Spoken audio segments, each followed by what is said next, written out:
6월절 무렵 예수님께서 예루살렘에 올라가셨습니다. 뭔가 기대를 품고 경건한 마음으로 성전을 찾으셨습니다. 자, 그런데 예수님의 눈에 비친 성전, 한마디로 시장 바닥이었고 난장판이었습니다.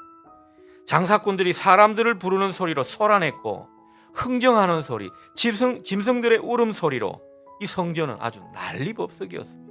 돈을 환전하는 사람들로 북새통을 이루었고 성전이 마치 가축을 파는 시장처럼 더럽혀져 있었습니다. 하나님을 예배하고 조용히 기도해야 할 그 집이 마치 시장통이 되어버린 것에 대해 주님은 분노하셨습니다. 주님은 노끈으로 채찍을 만드셔서 소와 양들을 막 쫓아내셨습니다. 돈을 환전하는 사람들의 돈을 다 쏟아버리시고 상을 아주 뒤엎으셨습니다. 그리고 사람들을 성전 밖으로 다 내보내시면서 노하신 음성으로 말씀하셨습니다. 내 아버지의 집으로 장사하는 집을 만들지 말라. 예수님을 따르던 제자들은요, 이렇게 분노하시면서 단호하게 사람들을 몰아내신 그 예수님의 얼굴을 본 것 거의 처음 있는 일이었습니다. 놀라운 사실은요, 이 모든 일들이 성전 제사장들, 이 성전을 둘러싼 종교 지도자들의 그 허가와 묵인 아래 이루어졌다는 사실입니다. 아주 참담한 일이죠.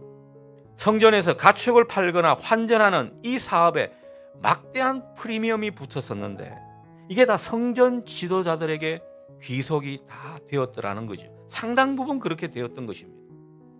그러니 종교 지도자들이 성전에서 하나님께 제사 드리는 이 본질적인 일에 관심이 있었겠습니까? 이 제밥에 관심이 더 많은 모습을 보였습니다. 오로지 돈 버는 일에 혈안이 돼 있었던 것이죠.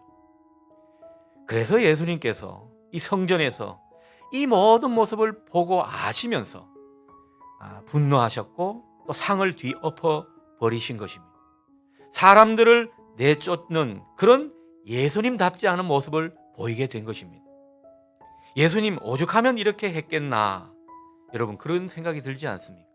그 정도로 이 예수님 당시 성전이 타락했었다라는 것입니다. 사람들의 마음이 서서히 하나님을 떠나면서 조금씩 하나님을 의식하지 않는, 스스로도 잘 모르는 그런 가운데 사람들이 이렇게 변해가다 결국은 성전이 도둑의 소굴이 되는 지경까지 이르게 된 것입니다. 여러분, 우리가 신앙생활 하다가 하나님을 잃어버리는 것, 우리의 관심이 하나님으로부터 멀어지는 것, 이렇게 무섭다는 것입니다. 처음부터 그렇게 된 일이 아니라는 거죠.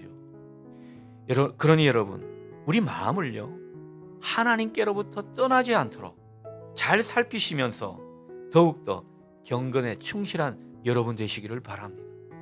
여러분의 관심을 하나님 나라와 그 뜻에 두시기를 바랍니다. 그게 영성의 길이고, 그래야 하나님을 우리가 잃어버리지 않을 수 있습니다. 예수님께서 뭐라고 말씀하십니까? 예수님께서는 성전된 자기 육체를 가리켜 말씀하셨다, 이렇게 우리에게 전해주고 있습니다. 그러니까 자신이 곧 성전이다, 이렇게 말씀하신 거죠. 당신의 그 몸이 바로 성전이다, 그 점을 사람들에게 일러주었다라는 것입니다. 예수님께서는 3일 만에 부활하셔서 새 성전을 세우셨습니다. 그러니까 부활의 몸이, 부활의 주님이 바로 성전인 것입니다. 그래서 신약시대 이후에는 예수님이 성전이다, 이런 어떤 신학적인 내용을 우리가 이해하게 되는 것입니다. 여러분, 성전의 본래 의미가 뭐겠습니까? 하나님과 만나는 곳으로 이렇게 성전을 주신 것입니다. 자, 성전의 중심이 어디죠? 성전의 중심은 지성소였습니다. 성전에 지성소가 있었는데 그 지성소에 언약궤 위에 속죄소가 있었습니다. 그래서 덮개가 속죄소라고 할 수 있겠습니다. 이 언약궤를 가장자리에 그룹들이 있었는데 그 그룹들 사이에 순금으로 만든 것이 바로 속죄소였습니다. 이를 구약 성경은 시은좌, 시은소라고 그렇게 부르기도 했습니다. 중요한 것은 이 속죄소, 시은소가 바로 하나님께서 은혜를 베푸는 자리였고 또 하나님이 좌정하셔서 사람들과 만나주시는 자리였습니다. 자, 그러므로 예수님께서 당신의 삶과 죽음 그리고 부활을 통해서 스스로 성전이 되신 까닭은 무엇입니까? 바로 우리를 하나님과 만나도록 그렇게 역사하신 것입니다. 도저히 하나님과 만날 수 없는 그런 인간들을 예수님께서 몸소 속죄 제물이 되시고 성전이 되어 주셔서 만나게 해 주신 것입니다. 그리고 예수님께서 십자가에서 속죄 제물이 되신 것, 친히 하나님과 사람들을 연결시켜 주셔서 그 하나님의 은혜가 임하도록 하는 속죄소, 시은소가 되신 것입니다.